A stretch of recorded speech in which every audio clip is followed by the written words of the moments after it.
રંગપુર ગામમાં વિકાસની વાત અધૂરી જોવા મળી. નાના બાળકો કીચડમાંથી પસાર થવા મજબૂર. ધંધુકાના રંગપુર ગામમાં વિકાસની વાત અધૂરી જોવા મળી. નાના બાળકો કીચડમાંથી પસાર થવા મજબૂર.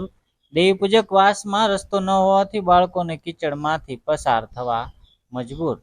રંગપુર ગામમાં દેવીપૂજક વાસના રહીશો માટે રોજિંદી જિંદગી મુશ્કેલ બની ગઈ છે.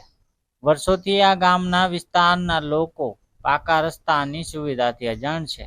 આ કારણે સૌથી વધુ મુશ્કેલીનો સામનો કરવો શાળાએ જતા બાળકોને પડે છે.